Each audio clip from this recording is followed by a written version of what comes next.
It's been a long time coming for fans of the Kingdom Hearts franchise to finally pick up where the story left off.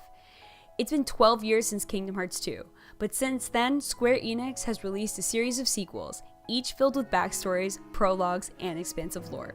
This game picks up after Dream Drop Distance, leaving our hero Sora without a lot of his abilities. He must work his way through various worlds to get them back, with his best friends Donald and Goofy at his side once again.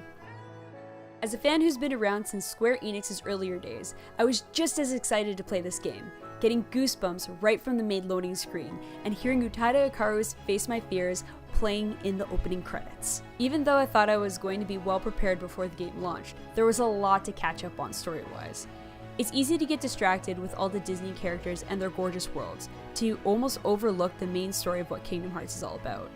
The game refers to the previous games quite a bit, so the memory archives filled with cinematics of past events will likely bring you up to speed on everything you may have missed. Or you could refer to our article series on the story so far on our website. Link in the description below. Travel to Disney worlds like fan favorite Olympus Coliseum, Toy Story, Tangled, and many more, where you will team up with familiar heroes in interesting quests that really align with the main source material from the original Disney and Pixar movies. One thing that I was concerned with was the possibility of any drastic changes made to their stories, but I was thoroughly impressed by how they were handled and how dead-on accurate the voice acting was. In worlds like Tangled, scenes are reenacted as they were in the original film, which made me so excited. The integration of Sora, Donald, and Goofy into these storylines felt seamless and definitely did not feel forced. It seems littered throughout the story, leading up to the grand finale. You encounter various other Kingdom Hearts characters, like the main villains of Organization 13, Xemnas, and Xehanort.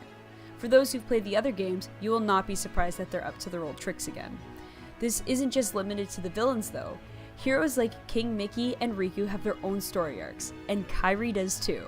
The game will cut between these characters every now and then, establishing their greater roles to the story and how they come into play later. Combat is free-flowing and action-packed. You can hack away, cast spells, summon other Disney and Pixar characters, and perform special attacks. It's easy to get lost in the chaos of a multi-Heartless battle when you have 10 Heartless, Nobodies, and Unversed in 3 waves coming to you at once. The biggest step up here, which started in Kingdom Hearts 358.5 days, are the limit breaks. These can be constant as they jump between Sora, Donald, and Goofy, as well as any other Disney Pixar characters on your team. The theatrics of these attacks are flashy at best, designed after Disney theme park rides. But when you've been using the same ones over and over again, it can get a bit repetitive. The camera angles are still a bit of a mess, especially during limit breaks, which made me question if I was actually hitting my targets, and I had to wait until after the sequence to find out. I would often find myself going back into areas and fighting Heartless all over again. I found the menus to be very intuitive and straightforward, something I think I picked up during my Final Fantasy days. I really didn't feel like I needed to learn a new crafting or upgrading system, and collecting offensive and defensive weapons and items were quite easy to come by. Unlike games like Assassin's Creed Odyssey and Red Dead Redemption 2 that sported more realism and aesthetics, Kingdom Hearts 3 does not shy away from the vibrancy of its worlds and cartoony character designs. The characters are rendered with the Unreal Engine, amplifying definition in lights and shadows and vibrant colors in the game. The crazy amounts of Heartless and Nobody designs are mind-blowing, sometimes even having a beauty to them that made me not want to engage in combat. While some Heartless are reused throughout the game, others are specifically designed for the world they reside in and match well with their surrounding environments. At the same time, especially playing within Pixar worlds, the attention to detail is incredible. It almost makes you feel like you're playing within the movie, with the added bonus of freely exploring it yourself. Environments are well crafted and engaging.